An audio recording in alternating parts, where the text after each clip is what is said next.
I move that the town vote to adopt a bylaw banning the sale of miniature single-use alcoholic beverages in containers less than or equal to 100 milliliters within the town of Plainville, effective January 1st, 2022. So this came about because some of us who are in the Keep Plainville Beautiful organization had a community cleanup. Some of you were involved in that. Thank you very much.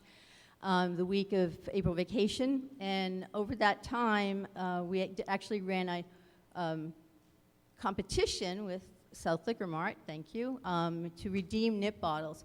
And in the course of 1 week, 2,800 bottles were redeemed. But the actual number was higher because a lot of them just ended up in the trash. Just to give you a visual on that, laid end to end, 2,800 nip bottles is the length of 3 football fields. So that's a lot of nips. They clog our roads and waterways, and they do not biodegrade. So banning nips will reduce litter. And that's a photograph from the cleanup. Nips are basically designed for a quick hit, mostly for those who want to hide their drinking or don't want to be caught with an open container.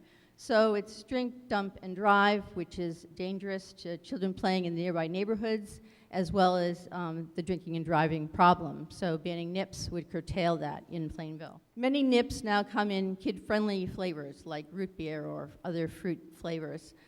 So due to their low cost, which is less than the cost of a candy bar, they become an attractive starter drink for kids.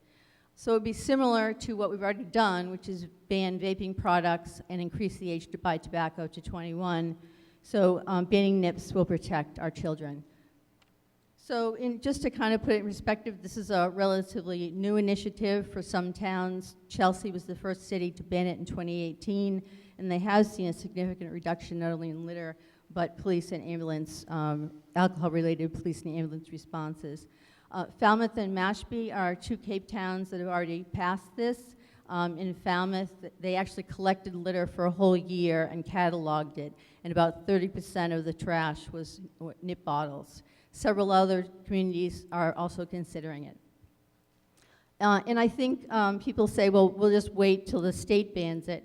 I think very similarly to the reduction of the single-use plastic bags, which we passed a couple of years ago, we can't wait for the state. The state basically does what the cities and towns do, so it's a grassroots effort. And so please vote for a cleaner, safer Plainville. Thank you. So I don't disagree with a lot of the stuff about litter and the kids and all that kind of thing, but this only bans it, the sale of it, in the town of Plainville. You could buy nips in any town in our area. There's been some investigation into exactly the composition of litter in these towns. Overwhelmingly, it is not composed of nip bottles. It is actually overwhelmingly composed of things such as single-use plastics, cups from fast food, and believe it or not, the biggest part of litter in these towns that were studied was actually cigarette butts. Those in favor of Article 19, please raise your cards. 1, 2, 3, 4, 5, 6. I see 6 in favor. Those opposed to Article 19, please raise your cards. Article 19 fails to pass.